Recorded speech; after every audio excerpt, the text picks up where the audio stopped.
നമസ്കാരം.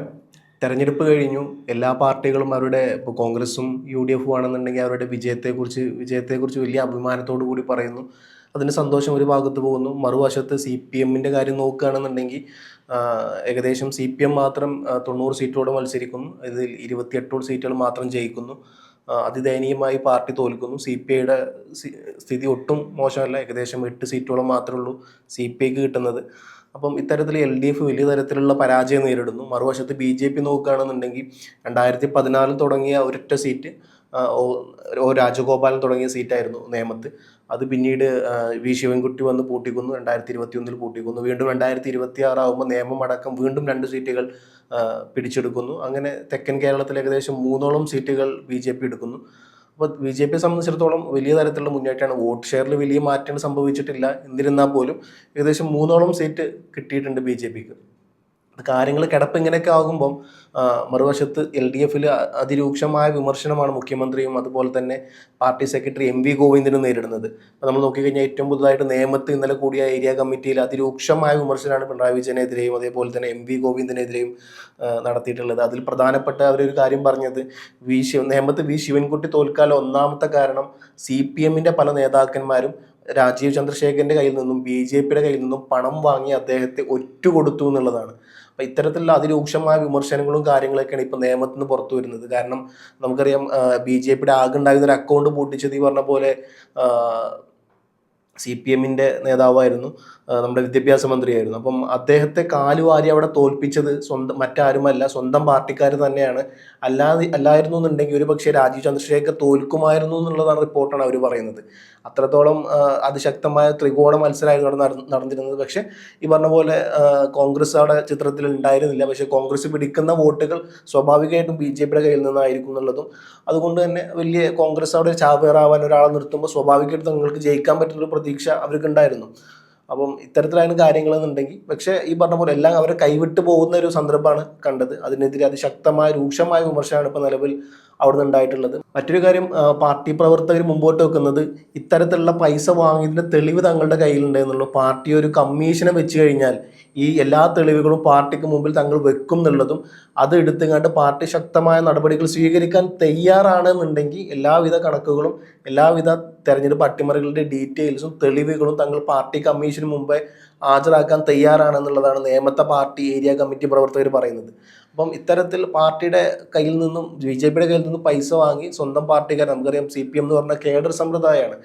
ആർക്കെങ്കിലും ഇപ്പോൾ കോൺഗ്രസിലോ ബി.ജെ.പിയിലോ മുസ്ലിം ലീഗിലൊക്കെ അംഗത്തെടുക്കണമെന്നുണ്ടെങ്കിൽ വളരെ എളുപ്പമാണ്. 10 രൂപയുടെ കൂപ്പൺ എടുക്കുക, അല്ലെങ്കിൽ ഒരു മെമ്പർഷിപ്പ് എടുക്കുക, ഓൺലൈനായി രജിസ്റ്റർ ചെയ്യുക, അംഗത്തെടുക്കാൻ പറ്റും. നമുക്ക് വലിയ പാടൊന്നുമില്ല. ആം ആദ്മി ആണെങ്കിൽ പൈസ പോലും കൊടുക്കേണ്ട, ഡയറക്റ്റ് രജിസ്ട്രേഷൻ മാത്രം ചെയ്താൽ മതി. അപ്പം ഇത്തരത്തിൽ വളരെ സിമ്പിളാണ്. പക്ഷേ സി.പി.എമ്മിനെ സംബന്ധിച്ചിടത്തോളം അവർ കേഡർ സമ്പ്രദായമാണ്. പാർട്ടിയിലോട്ട് എത്തിച്ചേരണമെങ്കിൽ തന്നെ മിനിമം 2 വർഷം വർക്ക് ചെയ്ത് നമ്മൾ കാണിച്ചു കൊടുക്കണം. അപ്പോൾ ഇത്തരത്തിൽ അതിശക്തമായ കേഡർ സംവിധാനമുള്ള പാർട്ടി സിസ്റ്റമുള്ളൊരു പാർട്ടിയാണ്. ആ പാർട്ടിയുടെ നേതാക്കന്മാരാണ് ഇപ്പോൾ പെട്ടെന്ന് 2 വർഷം ഒരു പാർട്ടിക്ക് വേണ്ടി അധ്വാനിച്ചിട്ട് പിന്നീട് മെമ്പർഷിപ്പ് പോലും കിട്ടുന്നത്. അപ്പം അത്രത്തോളം ആത്മാർത്ഥമുള്ള പാർട്ടിക്കാരായിരിക്കും. ആ പാർട്ടിക്കാരാണ് ഇപ്പോൾ പൈസ വാങ്ങിച്ചിട്ട് ഈ പറഞ്ഞ പോലെ നേമത്ത് രാജീവ് ചന്ദ്രശേഖരനെ ജയിപ്പിച്ചു കൊടുത്തെന്നുള്ള തരത്തിൽ വലിയ വിവാദമായ കാര്യങ്ങളാണ് പുറത്തു വരുന്നത്. പ്രോഗ്രാമൊക്കെ നടക്കുന്ന ഈ ഏരിയ കമ്മിറ്റി നടക്കുന്നത് എം.വി. ഗോവിന്ദൻ്റെ അധ്യക്ഷതയിലാണെന്ന് കൂടി നമ്മൾ ആലോചിക്കണം. അപ്പം എം.വി. ഗോവിന്ദനെ സദസ്സിൽ ഇരുത്തിക്കൊണ്ട് അതിരൂക്ഷമായ വിമർശനമാണ് നടത്തിയിട്ടുള്ളത്. ഇത് മാത്രമല്ല അവർ ഏരിയ കമ്മിറ്റി പറഞ്ഞ മറ്റൊരു കാര്യമുണ്ട്. എം.വി. ഗോവിന്ദൻ മാധ്യമങ്ങൾക്ക് മുമ്പിൽ നായ കുരക്കുന്ന പോലെ കുരച്ചിട്ടാണ് സംസാരിക്കുന്നത് എന്നുള്ളത്. ഇങ്ങനെ തന്നെയാണ് അവരെ വാക്കുകൾ വന്ന്. അപ്പം എം.വി. ഗോവിന്ദനെ ഇരുത്തി പറയണമെന്നുണ്ടെങ്കിൽ ആ പാർട്ടി എത്രത്തോളം അതിദയനീയമായ ഒരു അവസ്ഥയിലാണ് നമ്മൾ ആലോചിക്കണം. പാർട്ടിയുടെ സംസ്ഥാന സെക്രട്ടറിയാണ് എം.വി. ഗോവിന്ദൻ. ആ ഗോവിന്ദനെതിരെ അതിരൂക്ഷമായ വിമർശനത്തിൽ ഒരുപക്ഷെ എനിക്ക് പറയാൻ പറ്റുമെന്നറിയില്ല, ഇത്തരത്തിലുള്ള രൂക്ഷ വിമർശനം ഒരു നേതാവിനെതിരെ പറയാമെന്ന് പറയുമ്പം, അതും സി.പി.എമ്മിനെ പോലെ ഒരു കേഡർ സിസ്റ്റമുള്ള ഒരു പാർട്ടി, പക്ഷേ പ്രവർത്തകരുടെ കാര്യം ആലോചിച്ച് നോക്കുമ്പം ആ ഒരു മനോവികാരം കൊണ്ടും പാർട്ടി തോറ്റതിൻ്റെ എന്താ പറയുക, തങ്ങൾ ആത്മാർത്ഥത കൂടി പ്രവർത്തിച്ചിട്ടും തങ്ങളുടെ പാർട്ടി തോറ്റു. അതിന് ഉത്തരവാദിയായത് ഇത്തരത്തിലുള്ള എം.വി. ഗോവിന്ദനാണെന്ന് കാണുമ്പോൾ എം.വി. ഗോവിന്ദനേക്കാൾ ആത്മാർത്ഥമുള്ള നേതാക്കന്മാരായിരിക്കും സി.പി.എമ്മിലുള്ളത്. അതുകൊണ്ടാണ് അവർ ഒരു വിധിയും പല വിധിയും ഇല്ലാണ്ട് ഇത്തരത്തിൽ അതിരൂക്ഷമായ വിമർശനം പാർട്ടിക്കെതിരെ ഉന്നയിക്കുന്നത്. മറ്റൊരു കാര്യം, എം.വി. ഗോവിന്ദൻ്റെ അസഹിഷ്ണുതയാണ് പാർട്ടിയെ ഇത്തരത്തിൽ ഇല്ലാണ്ടാക്കുന്നതെന്നുള്ളതും, അതേപോലെ തന്നെ എം.വി. ഗോവിന്ദൻ എവിടെ പോയി പ്രസംഗിച്ചു കഴിഞ്ഞാലും പാർട്ടിക്ക് എതിരായിട്ടുള്ള ജനവികാരം ഉണ്ടാകുന്നു എന്നുള്ളതും പ്രധാനപ്പെട്ട ഒരു കാര്യമാണ്. ഗോവിന്ദൻ എവിടെ പോയി പ്രസംഗിച്ചാലും അത് പാർട്ടിക്ക് വലിയ തലവേദനയാവുകയാണെന്നുള്ളതും പാർട്ടിക്കാർ പിന്നീട് മറ്റ് ജനങ്ങളോട് ഇതിന് എന്താ പറയുക മറുപടി പറയേണ്ട ഒരു അവസ്ഥയിലോട്ട് വരെ കാര്യങ്ങൾ എത്തിച്ചേരുന്നു എന്നുള്ളതുമാണ് പ്രധാനപ്പെട്ട മറ്റ് ആരോപണങ്ങളായിട്ട് എം വി ഗോവിന്ദനെതിരെ ഉന്നയിക്കപ്പെടുന്നത്. ഇതൊന്നുമല്ല, പ്രധാനപ്പെട്ട മറ്റൊരു കാര്യം എന്താണെന്ന് വെച്ച് കഴിഞ്ഞാൽ, ഗോവിന്ദൻ ഈ പാർട്ടി നശിപ്പിച്ചതിനോട് പാർട്ടി പ്രവർത്തകർ പൊറുക്കില്ല എന്നുള്ള അതിരൂക്ഷമായ ഭാഷ. ഇത് പറയുമ്പോൾ നമുക്ക് തന്നെ ഫീൽ ആവാൻ പറ്റും അവരുടെ ഒരു സിറ്റുവേഷൻ എന്തുകൊണ്ടാണ് അപ്പോഴത്തെ ഇതിൽ അവരങ്ങനെ പറയുന്നത് എന്നുള്ളത്. കാരണം തങ്ങൾ ജീവനോളം തുല്യം സ്നേഹിച്ച പാർട്ടിയെ ഇല്ലാണ്ടാക്കുന്നതിൽ പ്രധാനപ്പെട്ട ഒരു പങ്ക് വഹിച്ചത് തങ്ങളുടെ പാർട്ടി സംസ്ഥാന സെക്രട്ടറി ആണെന്ന് പറയുമ്പം ആ ഒരു വിഷമം അവർക്ക് അടക്കുന്നതിനപ്പുറമാണ്. അപ്പം അതുകൊണ്ടാണ് എം വി ഗോവിന്ദന് ഇത്ര അതിരൂക്ഷമായ വിമർശനം ഉൾക്കൊള്ളേണ്ടി വരുന്നത്. ഇനി നമ്മൾ പിണറായി വിജയന്റെ കാര്യത്തിലോട്ട് വരുമ്പം നേമത്ത് പിണറായി വിജയനെ കുറിച്ച് പറഞ്ഞത് മറ്റൊന്നല്ല, പിണറായി വിജയൻ എന്ന് പറഞ്ഞ മാൻഡ്രേക്കാണ്. കുട്ടികൾ പോലും കാണാൻ ഭയക്കുന്ന നേതാവാണ് പിണറായി വിജയൻ എന്നുള്ളതും, കുട്ടികൾക്ക് പോലും സംസാരിക്കാൻ ഭയമാണ് പിണറായി വിജയനോട് എന്നുള്ളതും, അത്തരത്തിലുള്ള ഒരു വലിയ നികൃഷ്ട ജീവിയെ പോലെയാണ്, മാൻഡ്രേക്കിനെ പോലെയാണ് പിണറായി വിജയനെ കുട്ടികളടക്കം കാണുന്നത് എന്നുള്ളതും. അപ്പം പിണറായി വിജയനെതിരെ ഈ പറഞ്ഞ പോലെ എം വി ഗോവിന്ദനെ മാത്രമല്ല, പിണറായി വിജയനെതിരെ അതിരൂക്ഷമായ വിമർശനങ്ങളാണ് പാർട്ടിയിൽ ഉന്നയിക്കപ്പെടുന്നത്. ഇപ്പോൾ മാൻഡ്രേക്ക് എന്നൊക്കെ പറഞ്ഞ് ഒരു പാർട്ടി ഏരിയ കമ്മിറ്റിയിൽ നേമത്ത് പിണറായി വിജയനെ പറയണമെന്നുണ്ടെങ്കിൽ അവരുടെ സിറ്റുവേഷൻ എന്താണെന്നുള്ളത് നമുക്ക് എല്ലാവർക്കും മനസ്സിലാക്കാൻ പറ്റുന്നേ ഉള്ളൂ. കാരണം ഏകദേശം 102ഓളം സീറ്റുമായിട്ടാണ് UDF അവിടെ വരുന്നത്. 35 സീറ്റ്, 35ഓ 38ഓ സീറ്റ് മാത്രമേ ഉള്ളൂ അവിടെ ഇടതുപക്ഷത്തിന് കിട്ടുന്നത്. 3ഓളം സീറ്റ് കിട്ടുന്നത് BJPക്കുമാണ്.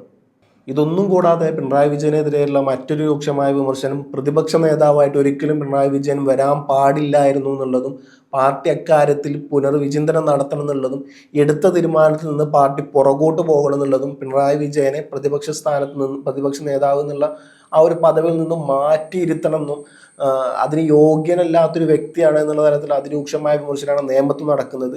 ഇപ്പോൾ നമുക്കറിയാം, ഇപ്പോൾ ഈ നടക്കുന്നത് ഏരിയ കമ്മിറ്റിയാണ്. ഈ ലോക്കൽ കമ്മിറ്റി താഴെ ഘടകത്തിലോട്ട് പോകുമ്പം ഇങ്ങനെ ആയിരിക്കില്ല അവസ്ഥ, ഇതിലും പരിതാപകരമായിരിക്കും CPMന്റെ അവസ്ഥ. ഇത് മാത്രമല്ല, ഇപ്പോൾ നമ്മൾ നോക്കുകയാണെന്നുണ്ടെങ്കിൽ ഒരു വശത്ത് മുൻ മുഖ്യമന്ത്രി പിണറായി വിജയൻ നിൽക്കുന്നു, മറുവശത്ത് ഈ പറഞ്ഞ പോലെ പാർട്ടിയുടെ സംസ്ഥാന സെക്രട്ടറി എം വി ഗോവിന്ദൻ. ഇവർ മാത്രമല്ല ഈ വിമർശനത്തിന് എന്താ പറയുക നേരിടുന്നത്. അതിനപ്പുറത്തേട്ട് പോയി കഴിഞ്ഞാൽ മുൻ മന്ത്രി റിയാസ്, അതേപോലെ തന്നെ P രാജീവ്, മുൻ മന്ത്രി എന്താ പറയുക VN വാസവൻ പോലത്തെ പല നേതാക്കന്മാരുടെ പേരെടുത്ത് പരാമർശിച്ചുകൊണ്ടാണ് ഏരിയ കമ്മിറ്റി രംഗത്ത് വരുന്നത്. ഇവരെയൊക്കെ പാർട്ടിയിൽ നിന്നും മാറ്റി നിർത്തണം എന്നുള്ളതും പാർട്ടിയുടെ പ്രവർത്തകരെ കേൾക്കണം എന്നുള്ളതും വലിയ തരത്തിലുള്ള ആവശ്യങ്ങളാണ് ഇപ്പോൾ മുമ്പോട്ട് വരുന്നത്. എന്തായാലും വരും ദിവസങ്ങളിൽ അറിയാം. ഇനിയിപ്പോൾ താഴെ ഘടകത്തിലോട്ടുള്ള ചർച്ചകൾ പോകുമ്പോൾ പാർട്ടി എത്തരത്തിൽ ഈ കാര്യങ്ങളെല്ലാം ഉൾക്കൊള്ളുന്നുള്ളതും, പാർട്ടി അനുയായികളെ ഉൾക്കൊണ്ടുകൊണ്ട് പിണറായി വിജയൻ ചെയ്ത കാര്യങ്ങൾ അല്ലെങ്കിൽ ഇപ്പം നിൽക്കുന്ന നേതൃസ്ഥാനത്ത് നിന്നും പുറകോട്ട് നിൽക്കുക എന്നുള്ളതും എന്തായാലും വരും ദിവസങ്ങളിൽ കാത്തിരുന്ന് കാണാം.